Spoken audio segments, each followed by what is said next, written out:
በዚህ ዘመን በተለይ ኢትዮጵያ ውስጥ ሁላችንም የምናውቀው ነገር ምንድነው? ተማሪ ይማራል፣ ይወጣል፣ ስራ ይፈልጋል፣ ነገር ግን ስራ የለም። ተማሪ ይማራል፣ ይወጣል፣ ስራ ይፈልጋል፣ ነገር ግን ስራ የለም።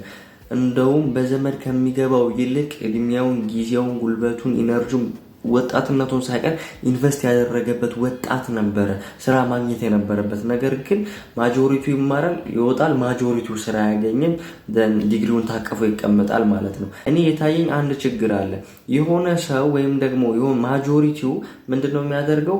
ሲኮፍ ኤዱኬሽን ብቻ የሆነውን ትምህርት ይማርና ከዛም በኋላ ይወጣል።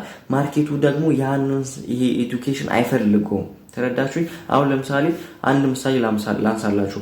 አካውንቲንግ የሚባለው ትምህርት ማጆሪቲው የሆነ ጊዜ እኔ እንደው ፋሽን መስሎ ነበረ። ብዙ ሰው ስጠይቅ አካውንቲንግ ነው የምንማረው፣ አካውንቲንግ ነው የምንማረው፣ አካውንቲንግ ነው የምንማረው። እሺ ከዛስ አካውንቲንግ ተመራችሁ ጨረሳችሁ? እሺ ከዛ ባንክ ቤት እንቀጠራለን ምናምን። አካውንቲንግ ተምሮ ራሱ ከፍ ያለ ፊቸር የላችሁም። ጀስት በቃ ባንክ ቤት ለመቀጠር ብቻ አስባችሁታል። ስለዚህ ማጆሪቲው አካውንቲንግ ይማራል፣ ከዛም በኋላ ማጆሪቲው ደግሞ ባንክ ቤት ወረፋ ይጠብቃል። ነገር ግን ባንክ ቤቶች ደግሞ ኦልሬዲ ሞልተዋል።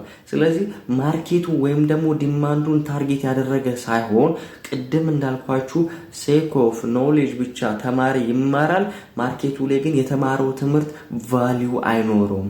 ስለዚህ ይህን ቪዲዮ ተማሪዎች እያያችሁት ከሆነ እናንተ መማር ያለባችሁ ትምህርት ማርኬቱን ታርጌት ያደረገ ወይም ደግሞ ወታችሁ ስራ አገኝበታለሁ ወይስ አላገኝበትም የሚለውን ነገር አጣርታችሁ ማወቅ መቻል አለባችሁ። ምክንያቱም 5-6 ዓመት ተምራችሁ የተማራችሁበት ነገር ምንም ፍሬ ሳያፈራ ቁጭ ማለት የለባችሁም። ስለዚህ ማርኬቱ የሚፈልገው ኖሌጅ ወይም ደግሞ ማርኬቱ የሚፈልገው ስኪል ምንድን ነው?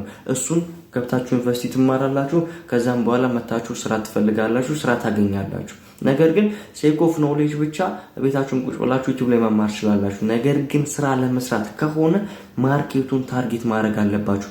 ማርኬቱ ላይ ምን አይነት ስራ አለ? ምን ስራ ብሰራ ያዋጣኛል? ምን ስራ ብሰራ ከኔ ጋር ፊት ያደርጋል? ምን ስራ ብሰራ ከተማርኩት ትምህርት ጋር ይሄዳል ብላችሁ የምትማሩትን ትምህርት ካሁኑ ቀደም ብላችሁ ወቁት። ተምራችሁ ስትጨርሱ ብዙ የሚያጨናነቅ ነገር አይኖርም። ምክንያቱም እናንተ ታርጌት ስላላችሁ ማለት ነው። ስለዚህ በተቻላችሁ አቅም ስትማሩ ማርኬቱ ወይም ደግሞ ዲማንዱን ዓለም ላይ ያለውን ዲማንድ ፎከስ ታርጌት እያደረጋችሁ ተማሩ ልላችሁ ፈልጌ ነው። አመሰግናለሁ።